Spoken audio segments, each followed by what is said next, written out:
right, whoever's out there, it's Pipeline Audio. Welcome to Evidence-Based Audio number 165.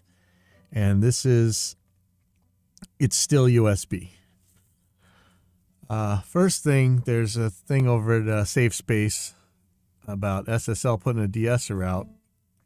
I don't think it's the one that's in the native essentials.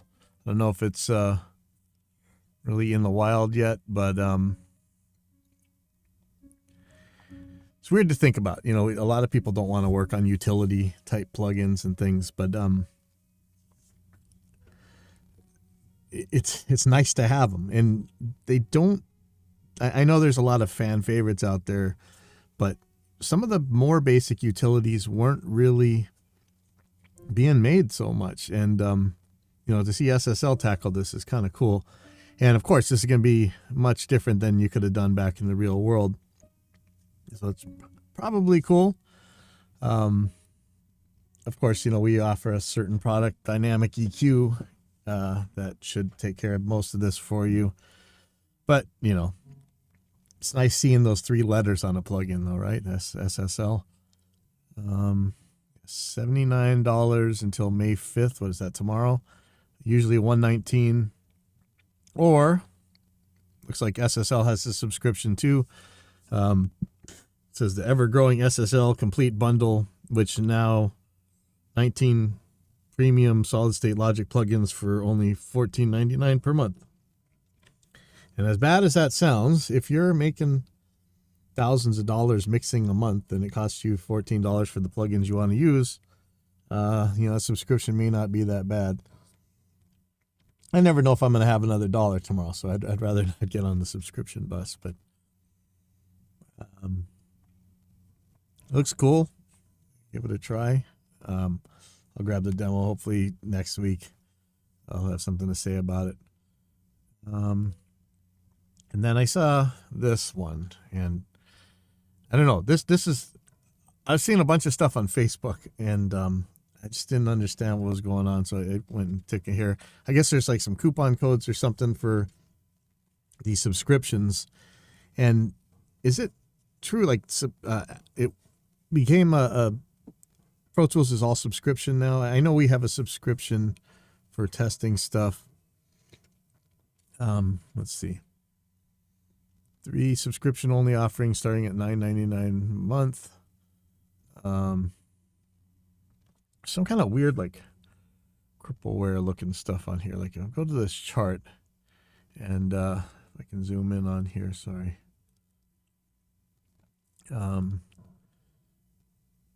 There's like it's limited to a certain number of tracks based on which tier you pay for. How many auxes you got, video tracks, native IO. I don't know. What is Digilink? So there's one called Pro Tools Flex, which I guess is going to be the new Pro Tools Ultimate. Is that true? Yeah, so you're basically, I guess, you know, kind of like these item mall in-app purchases in games or whatever. You're going to pay to unlock different parts. Ooh, starting to look like Reaper, huh? You get all those colors. Watch it. Probably already did that for 30 years, and I didn't even know. But it's watching everybody scream about how much this stuff costs. And again, you know, even this, the Pro Tools Flex, $100 a month. $100 a month if you're, I mean, if you're making piles off this stuff, it's not bad. You know, it's not the DAW that I want to use, but and be realistic. And then so I saw this on Safe Space too. Tune Track announces Easy Drummer. If you don't know what this is pretty much like that. There were so many people that really just made albums with Easy Drummer, and as much as people want to say, oh, that's so fake, whatever, a lot of stuff, it didn't matter what genre, you know, for the genre it is in. There were some people couldn't tell anyway. There's some really cool videos of guys out there fooling fans and experts with Easy Drummer and versus live kits and stuff. So this is the third version of this. It was like I think it was like a drag and drop groove kind of thing back in the day. I'm trying to remember the very first version. I just remember people programming stuff into it. That's how I remember it. But it sounded really good. I think they had a thing called Drum Kit from Hell or something. There's some heavy stuff. Let's see what's new about this. A fully resizable interface, onboard grid editor. Onboard grid editor. Did they have that before? I think Superior has that, right? New groundbreaking bandmate. Tap to find. New sounds. New MIDI library. Mix ready presets. I don't know. I would assume this is going to be really cool. So if I was out there looking for a drum sampler and I wasn't going to do Superior, I would go take a look at this.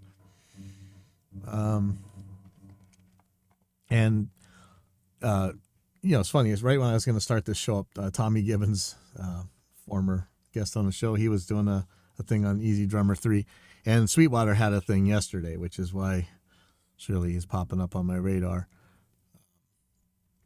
And so it looks like $180 for the normal price, $100 for an upgrade from previous version.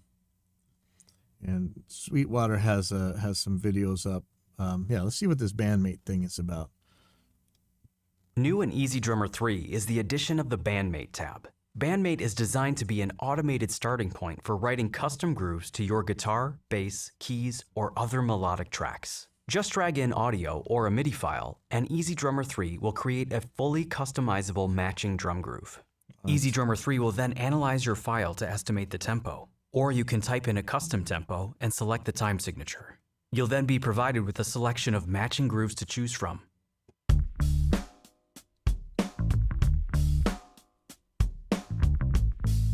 No way. I gotta try this out. This looks really cool.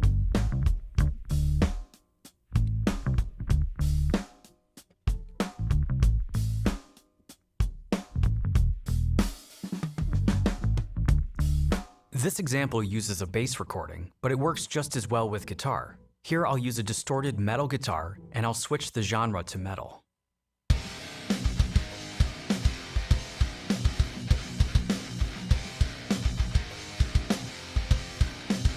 Yeah.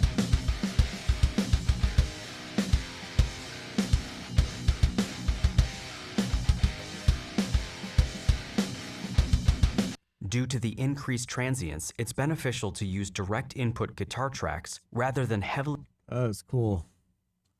And the grid editor says you won't even need to look at the grid editor, but the groove editor is still there if you want to use it. Let's see, why are they saying that? Easy Drummer 3 adds the fully featured grid editor that you've come to know and love from Superior Drummer 3 and Easy Bass. However, there's some important songwriting refinements that make it easier than ever to compose grooves from scratch. First, a Humanize Engine has been created with the songwriter in mind. This engine uses information from the hundreds of thousands of grooves that TuneTrack has recorded with real drummers to build velocity and timing styles that can instantly be applied to your programmed grooves. Here I have a simple drum groove that I drew in manually with Humanize off. While the samples themselves sound good, the performance is static and lifeless because all of the velocities are the same and there's no micro timing. Now I'll simply select all notes and choose a Humanize style to bring this groove to life.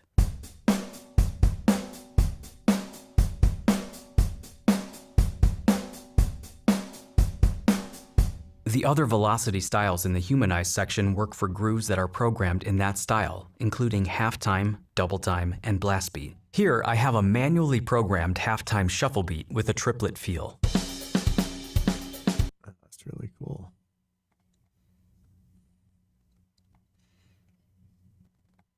Well, if I was the creative type and I was really writing and stuff, I think I would really love the way this Easy 3 is.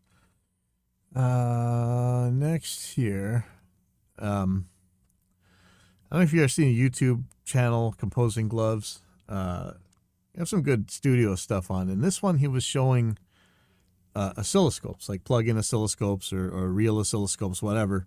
And he kind of did a pretty detailed video on YouTube. Just look for Composing Gloves comparing oscilloscopes. And I'm still not super thrilled with what's out there, but it was neat getting to meet some of the ones that I didn't know about on here. I think did I have Signalizer before? There was one that ended up really liking. What was that called? See, I don't know how to scroll on this thing. Here we go. Yeah, I tried a bunch of these. What was the one?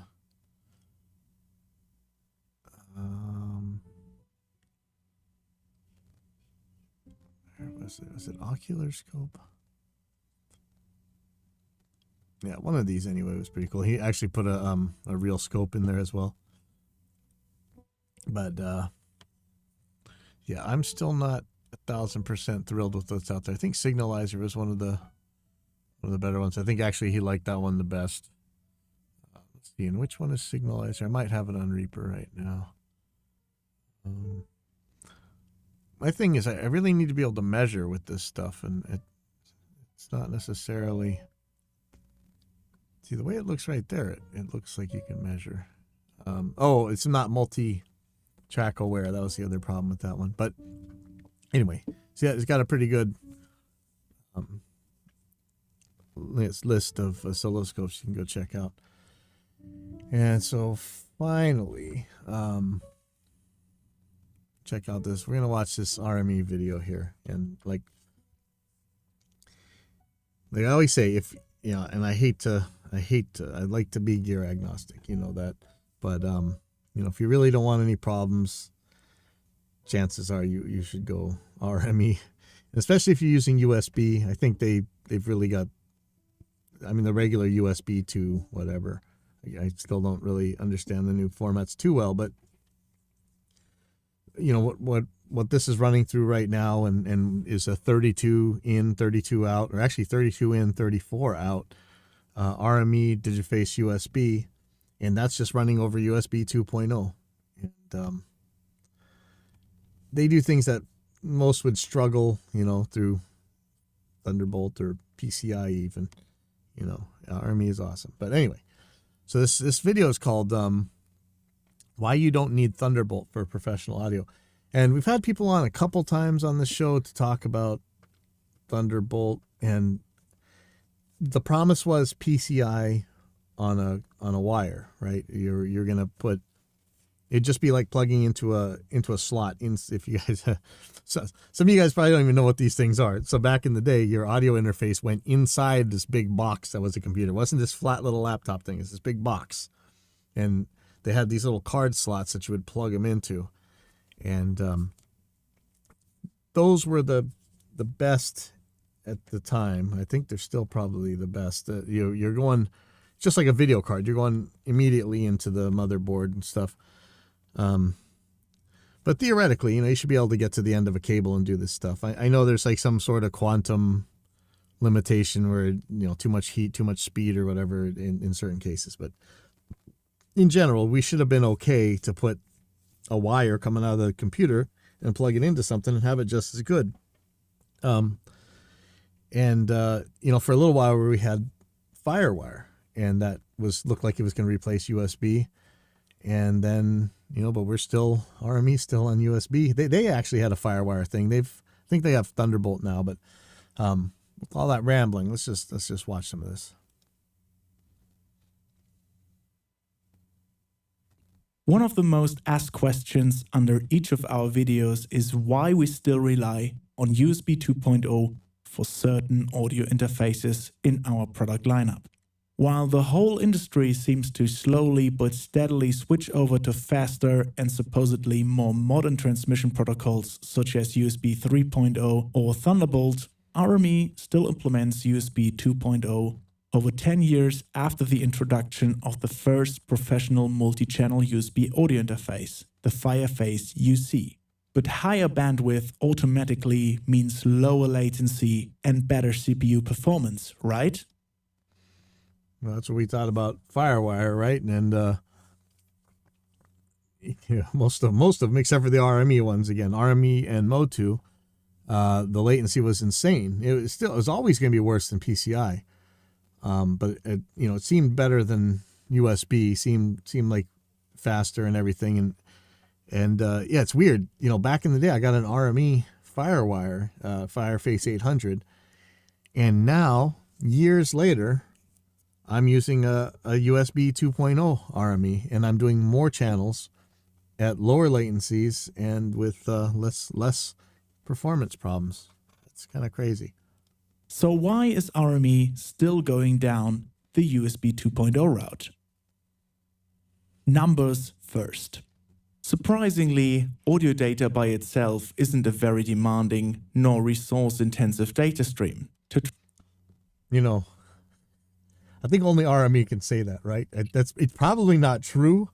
The fact that they're able to get it working, I don't know. It's kind of funny because I don't know if they're being modest there or if or what, but they're doing it, and most people certainly aren't. Most, like we say so many times on the show, right? Most of those USB interfaces out there are made by Vesicon or the Sycon.de, the drivers, and so they're going to be very similar. But Rme did their own. I'm not sure if anybody else does. Transmit a digital 24-bit 44.1 kHz stereo audio file, you need a bandwidth of 2116 kilobits per second, or in other words, 2 Mbit. Only a tiny fraction of what Thunderbolt with 40 gigabytes per second is capable of. Even a stereo 24-bit 192 kHz file, which is the highest resolution of the PCM format, needs only 9216 kilobits per second, around 9 Mbits. Calculating these numbers is very easy. The formula is sample rate times bit depth times number of channels. So if you ever get into one of these forum arguments, there you go for your bandwidth, your theoretical basic bandwidth requirement here. USB 2.0 has a bandwidth of 480 Mbits per second, or 480 million bits per second. In theory, this would give us a maximum channel count of 240 stereo channels at 44.1 kHz and around 53 stereo channels at 192 kHz. This calculation is quite unrealistic because it leaves out the control data and other bits necessary. With professional, low-latency interfaces such as the Mediface Pro and the Mediface USB, Rme proved that channel counts up to 140 channels are possible just with USB 2.0. The key So check this out.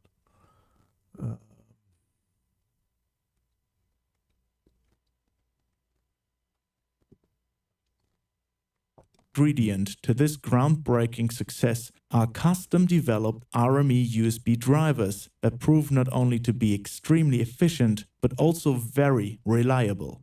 Professionals around the world use our USB interfaces every day in very critical environments. Even though, in the beginning, USB 2.0 was considered to be unreliable and not professional at all. Yeah, I mean USB was the garbage ones, right? Everybody had the is it the M Audio Delta, or no, M Audio, is it M Box maybe? It was very early on. We had these like M Audio boxes with USB. Line 6 had their interfaces with USB. I'm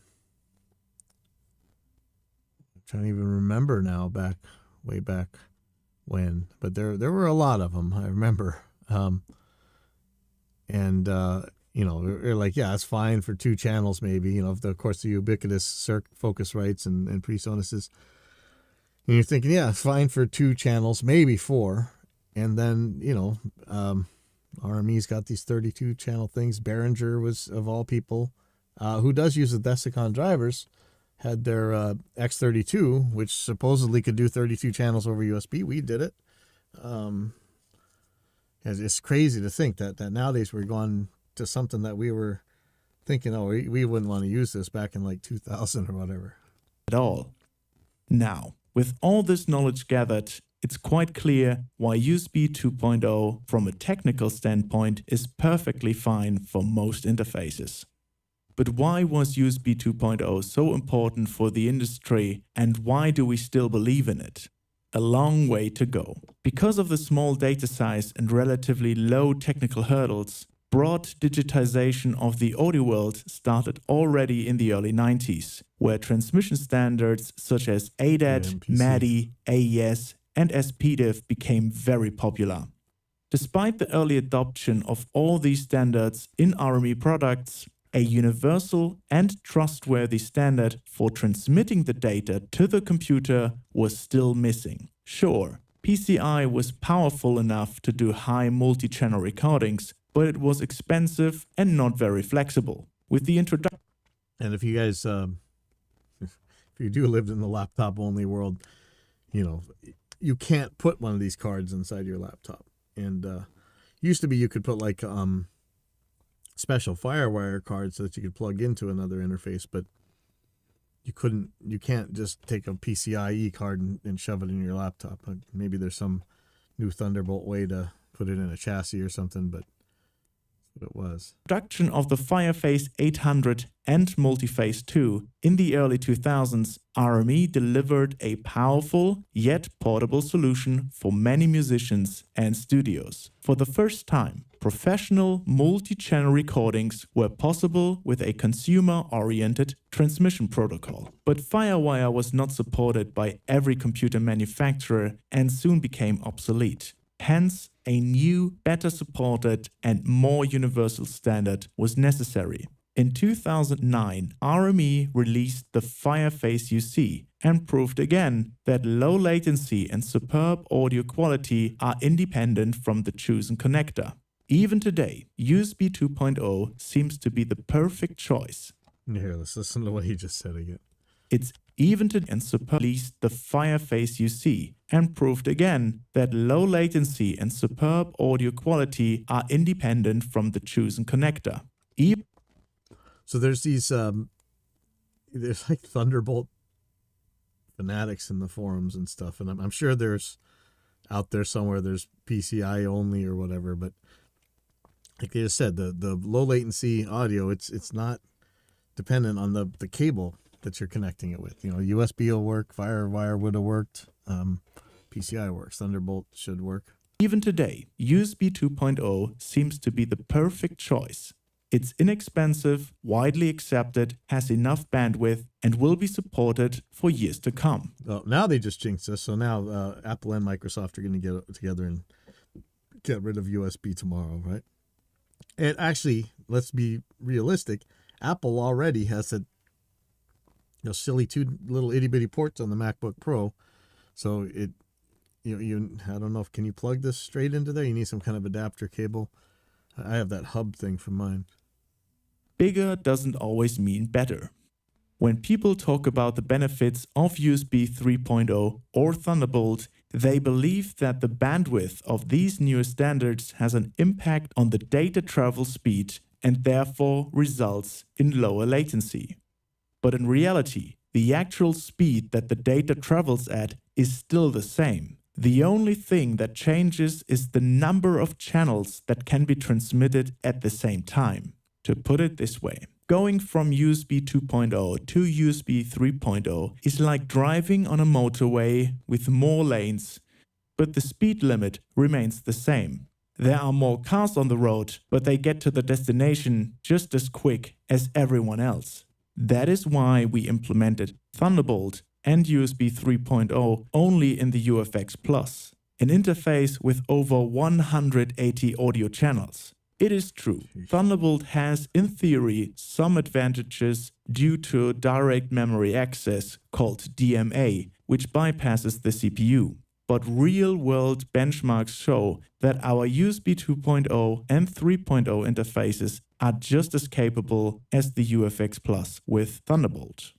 To conclude, no matter what RME interface you have, you'll always have a professional low-latency interface. Thank you for watching. I didn't mean for that to be a commercial or anything, but yeah, I am an RME fanatic. But that said, we had that until very recently. We had those 2 Motus from 1998 running everything around here. So, Motu was capable of building some good stuff back then too. And I'm sure the new stuff is good too, but I think Desiccon makes their newer drivers. But anyways, that's it for me for this week. I'm going to try and do a lot more live streaming again. I kind of fell off of it for a while, and I'll try and be back on. And say hi to Tommy Gibbons. Go check out his channel. He was showing Easy Drummer as an actual artist would use it. So see you guys later.